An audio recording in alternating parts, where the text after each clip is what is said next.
Salut à toutes et à tous, j'espère que vous allez bien. Bienvenue sur la chaîne Soigne ton art. Alors aujourd'hui, donc troisième vidéo sur une série de quatre sur la thématique des émotions et plus particulièrement les émotions, c'est la vie.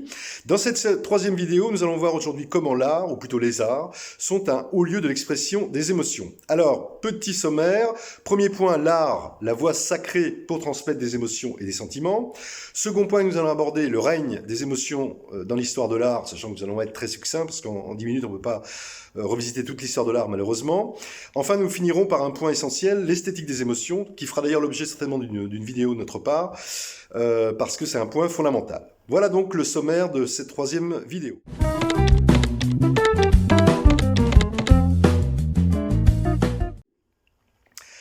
Alors, pour démarrer, je vais convoquer là Léon Tolstoï, grand écrivain russe, qui disait que l'art est peut-être, avant toute chose, un moyen essentiel pour les hommes de communiquer entre eux.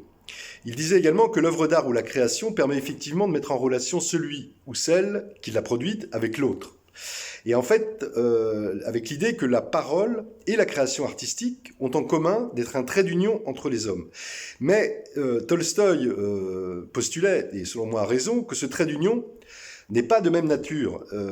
À savoir que si l'homme transmet à autrui ses pensées par la parole, à travers l'art, par le processus de création artistique, il lui transmet avant tout ses émotions et ses sentiments.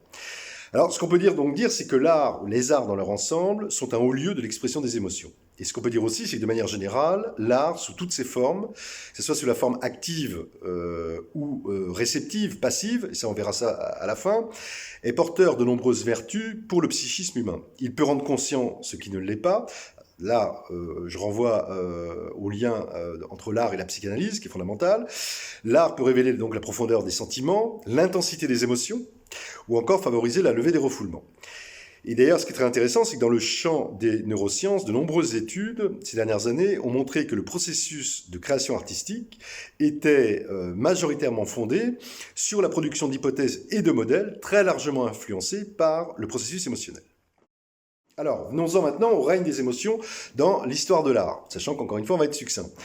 Ce qu'on peut dire, c'est que l'homme, en fait, depuis qu'il existe, a toujours essayé d'exprimer ses émotions, ses sentiments, ses affects à travers l'art, l'art étant une activité consubstantielle à l'humain.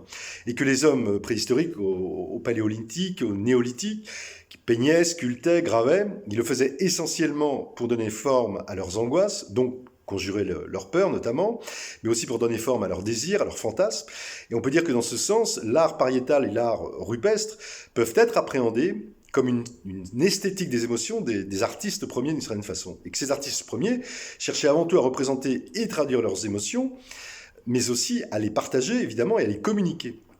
Alors si on fait un grand bond en avant, dans la Grèce antique, là encore, l'art fut particulièrement mis en avant pour les valeurs sensorielles qu'il exerçait sur la psyché et le corps. Or, qui dit sensoriel, dit émotionnel, évidemment. Si on se réfère à Aristote, encore lui, il a beaucoup théorisé sur l'importance de l'art pour soulager les angoisses, atténuer les pulsions violentes, considérant que les pulsions peuvent être l'expression des émotions. Aristote, on l'avait déjà dit, je crois, dans une autre vidéo, qui a été le premier à postuler et à théoriser, en fait, c'est lui qui a théorisé la tragédie, que la tragédie devait procurer un effet cathartique, donc l'effet cathartique étant justement la libération des émotions refoulées.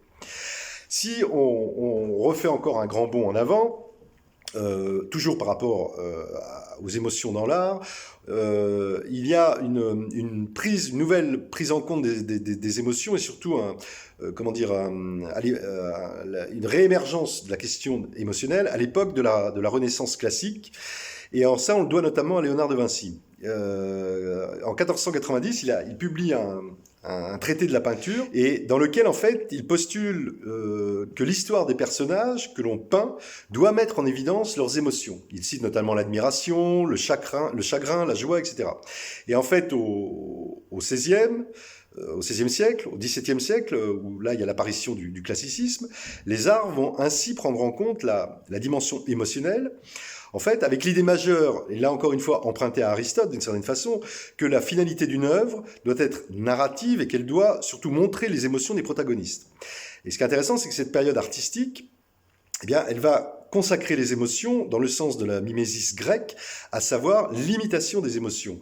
Et dans leur grande majorité, notamment les peintres de l'époque, mais pas seulement, vont donner à voir les émotions des personnages qu'ils représentent par des signes tangibles. Ça va être par exemple à travers les traits des visages, à travers les teints de peau, à travers les postures, etc. Et ceci afin que les spectateurs, ceux qui reçoivent les œuvres, puissent ressentir au plus près l'atmosphère de la scène qui est ainsi mise en forme.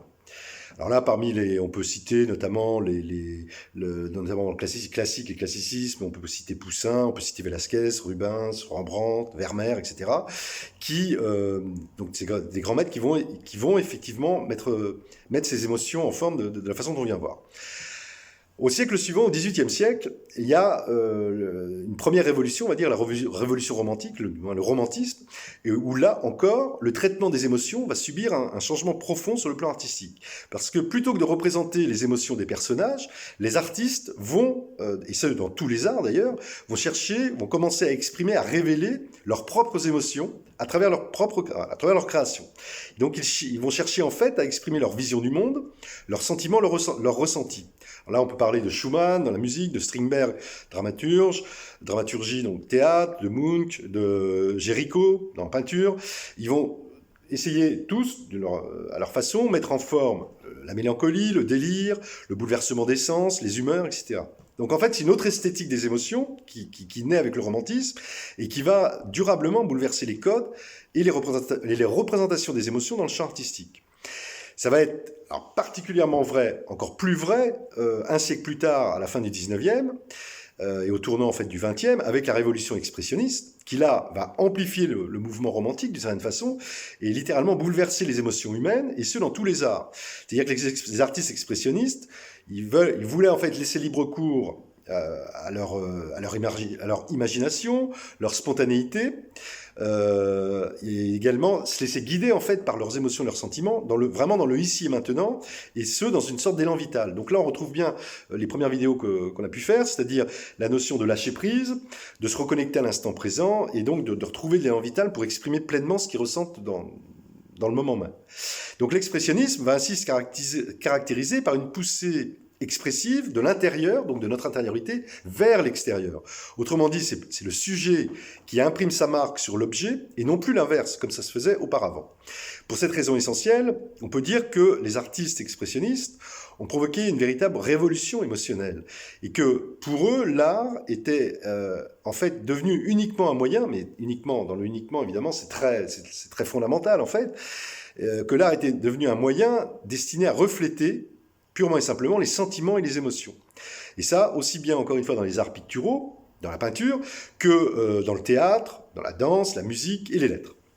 Alors, si on prend l'exemple de la peinture, l'expressionnisme va se caractériser par exemple par une déformation des lignes, des couleurs, une affirmation très puissante des sentiments et des émotions.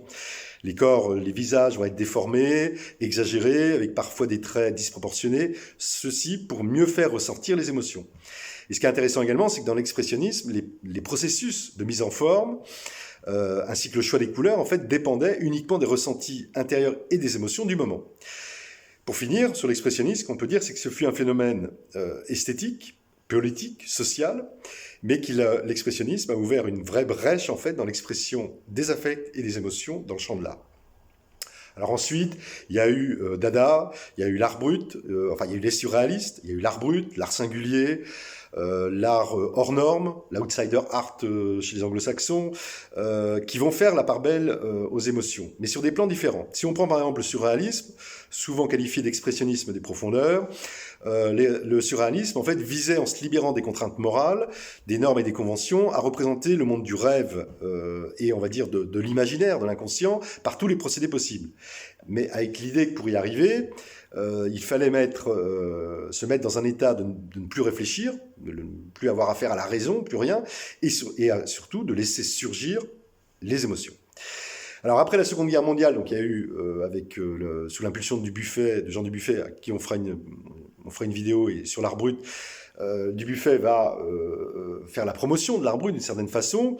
Il va poser surtout les contours de cet art autre, en fait, qui, selon lui, était un art né de la nécessité de créer, Là, on retrouve donc la notion d'élan vital et d'un art qui ne s'explique pas, en fait. Et dans ce sens, il rejoint en fait en partie les surréalistes, car il cherche à promouvoir un art donc spontané et surtout affranchi de toute influence, à l'exception cependant des émotions et des affects. Ensuite viendront donc l'expressionnisme abstrait, l'expressionnisme, alors là je pense notamment à Pollock, Sam Francis, etc., l'expressionnisme lyrique, le néo-expressionnisme, la figuration libre dans les années 80, 90, d'ailleurs qualifié d'art violemment émotif, c'est intéressant. On pourrait continuer également, évoquer tout ce qui est l'ordre du champ de l'art environnemental, du land art, qui là c'est vraiment les ressentis dans la nature et l'expression des émotions à l'état brut, également. On pourrait également parler de la notion de tout ce qui est de l'art, de la performance art, très, très développé depuis 20-30 ans, où là, pareil, dans la performance, l'idée c'est de réagir, d'élaborer en interaction avec l'environnement dans lequel on se trouve. Donc là, on part sur le ressenti, les sens, et encore une fois, donc, le processus émotionnel. Alors, finissons maintenant donc sur la question de l'esthétique des émotions. En définitive, on observe que l'homme, depuis toujours, donc, en fait, l'art et l'expression artistique, sous toutes leurs formes, ont permis et permettent en fait d'exprimer les émotions, ou plus exactement de mettre en forme l'esthétique des émotions.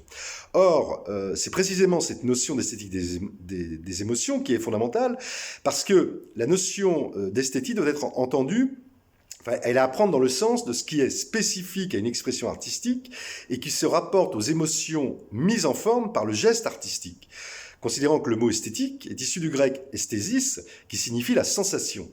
L'esthétique est donc à considérer sous un aspect tel qu'on pourrait dire, notamment défini par Martin Heidegger, philosophe allemand, à savoir la science du sensible, ou la science du comportement sensible et affectif de l'homme, et ce qui le détermine. Autrement dit, l'esthétique des émotions traduit donc le sensible, ce qui se perçoit par les sens et par les émotions. Or, l'art, l'expression artistique, processus de création, représente la seule voie, la seule véritable voie pour pouvoir exprimer sa propre esthétique des émotions, car l'art fait appel à la matière sous toutes ses formes.